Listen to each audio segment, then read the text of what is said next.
কেমন আছেন সবাই? আঁখি শোভার আরেকটি ব্লগে আপনাদের সকলকে স্বাগত জানাই। আগের ব্লগে আপনাদের দেখিয়েছিলাম সৌমেনদা এখানে লাইট জ্বালিয়ে দিচ্ছে কেকের ওপরে, আর দিদিভাই নিয়ে এসছে খুব সুন্দর একটা ব্ল্যাক আর হোয়াইট ফরেস্টের বড় একটা সাইজের কেক। সবাই এখানে আছি, এই হাসি মুখগুলোই জীবনের সবথেকে বড় পাওনা।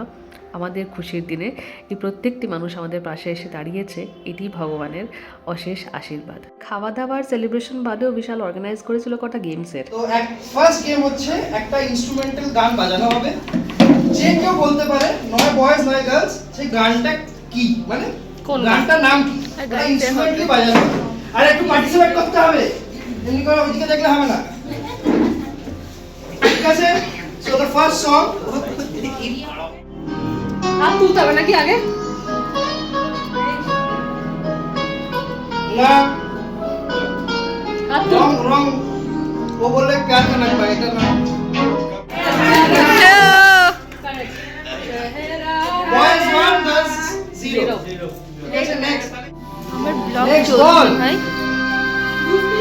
হবে হবে। দাঁড়ান, মিউজিক আসুক।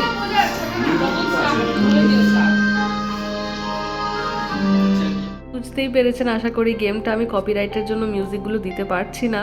মানে গেমটা ছিল মিউজিক ইনস্ট্রুমেন্টাল বাজানো হবে আর গানটা আইডেন্টিফাই করতে হবে। যেহেতু অনেকগুলো বয়সের আমরা লোকজন ছিলাম, তাই পুরনো নতুন সব রকম গানই বাজাতে হচ্ছিল, আর বেশ মজা হয়েছে।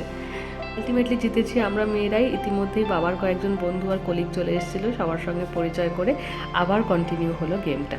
আসলে অন্য সময় কি হয়, সবাই শুধু খেয়ে দেয় আর গল্প করে চলে যায়। ওই জন্যই বিশাল বললো যে একটুখানি গেমস অর্গানাইজ করলে সবাই একটু ইনভলভও থাকবে আর একটু অন্যরকম মজাও হবে। যাই হোক, চলুন পরের গেমটা দেখি কি আছে। হয়ে যাচ্ছে? বুঝতে পেরেছি। আগে দাঁড়াও, একটা, হ্যাঁ বলো। আচ্ছা, চাঁদ কিন্তু চাঁদনি হবে, হ্যাঁ চাঁদনিও হবে না, চাঁদুও হবে না, মানে চাঁদই থাকবে। চাঁদু হবে না। নেক্সট চাঁদ। আবার বলুন, ধীরে ধীরে চল চাঁদ বেরোবে। ধীরে ধীরে চল চাঁদ বেরোবে। এটা গান আছে তো? নেক্সট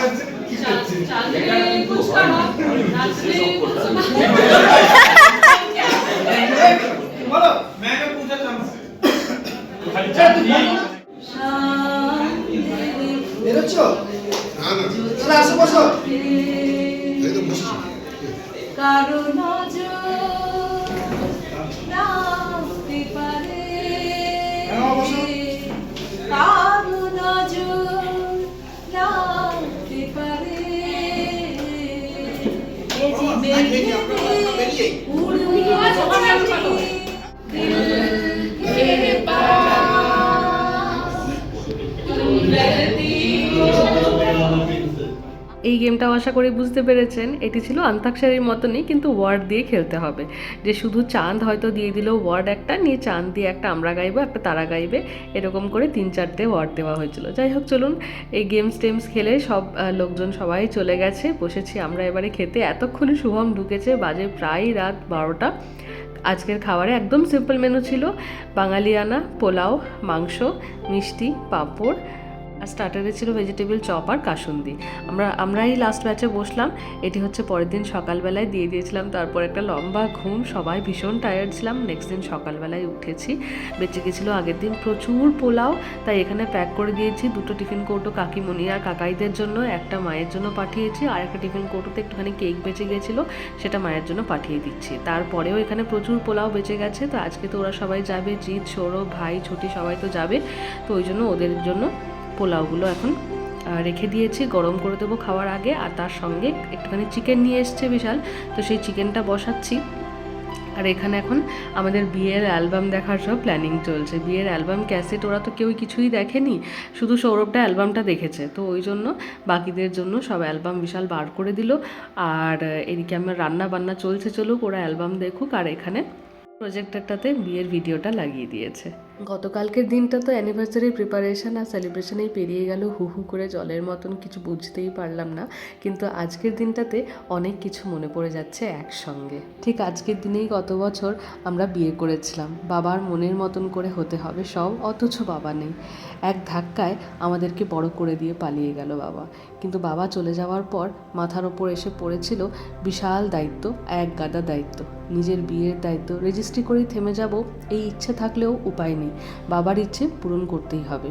লোকে যখন রূপকথার গল্পের কোনো নায়িকা হয়ে বিয়ের দিন পার করবে ভাবতে থাকে, তখন এই আমি ডেকোরেটর, ক্যাটারার, ট্রেনের টিকিট রিজার্ভেশন, বিয়ের বাজার নিয়ে ঘেটে যাচ্ছি বারবার।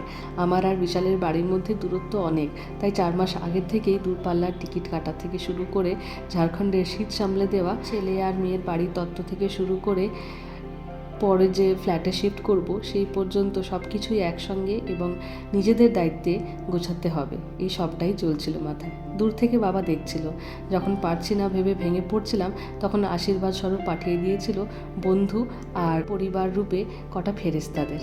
বাবা থাকাকালীন আমি বা ভাই কোনো অনুষ্ঠান একা সামলাইনি, ফলত কিছুই শিখিনি।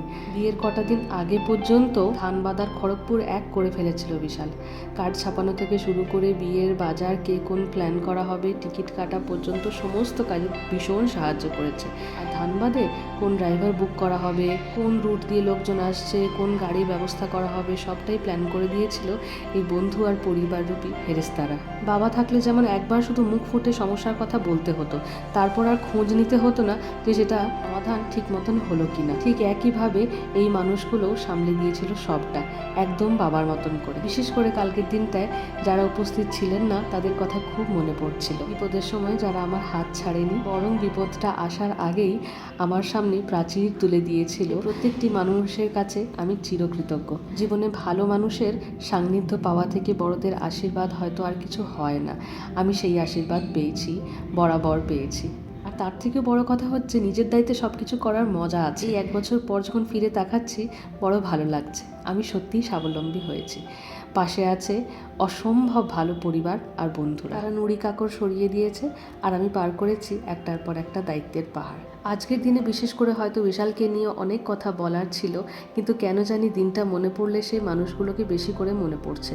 ওরা না থাকলে দিনটা মনে করে মোটেই মুখে হাসি ফুটতো না। আমি এই প্রতি বছর অ্যানিভার্সারি সেলিব্রেশনে বিশ্বাসী নই। একসাথে আছি, ভালো থাকলে রোজই সেলিব্রেশন। আমার কাছে বিয়ে করে একসাথে থাকাটা কোনো অ্যাচিভমেন্ট নয়, নিজেদের ভালো বুঝতে পারাটাই বড় অ্যাচিভমেন্ট। একা হোক বা দোকা, ভালো থাকতে হবে। তবুও এই একটা বছরে আমি বুঝেছি আমি একটা স্বপ্নের মতন পরিবার পেয়েছি, বন্ধু পেয়েছি। একলা থাকতে চাইলে স্পেস পেয়েছি, নিঃসঙ্গ লাগলে সঙ্গ পেয়েছি।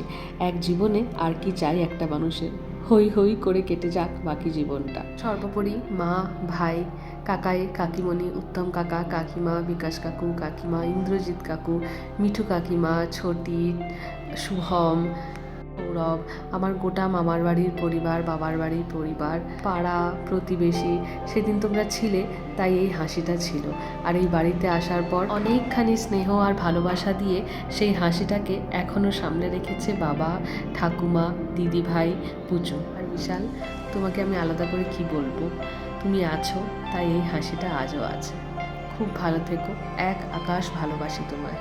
যাই হোক, চলুন একটার পর একটা গিফট খুলছি। এই সুন্দর গিফটটা দিয়েছে আমাকে লীনা আন্টি, আর কার্ডের উপরে লিখে দিয়েছিল মিষ্টি মেয়ে। বিশাল অনেকক্ষণ ধরেই বলছে আমি কোনো গিফট পাইনি, তো এই টাইটানের কভারটা দেখতে পেয়ে আমি বললাম দেখো, এটাতে কিন্তু ছেলে মেয়ে দুজনেরই সেট হবে। খুলে দেখি, হ্যাঁ খুব সুন্দর হয়েছে, খুব পছন্দ হয়েছে। প্রচুর গিফট পেয়েছি, একটার পর একটা খুলছি আর সেগ্রিগেট করে করে রাখছি। পেয়েছি এবারে প্রচুর ক্রকারি সেট, বিছানার চাদর, বালিশের ওয়ার, আর গায়ে দেওয়ার শল, bedsheet, dinner set, dining set. যাই হোক, চলুন গিফটগুলো খুলি। আর অসংখ্য অসংখ্য ধন্যবাদ আমার আঁখি শোভার পরিবারকেও। আপনারা যারা আমাকে উইশ করেছেন ফেসবুকে বা হোয়াটসঅ্যাপে, আপনাদের প্রত্যেককে অনেক অনেক ধন্যবাদ। যাই হোক, চলুন ভিডিওটাও তাহলে যেখানেই শেষ করছি। সবাই খুব ভালো থাকবেন, সুস্থ থাকবেন, সাবধানে থাকবেন। কেমন লাগলো ভিডিওটা অবশ্যই আমাকে কমেন্ট করে জানাবেন। ভালো লাগলে লাইক, শেয়ার, সাবস্ক্রাইব, কমেন্ট করুন।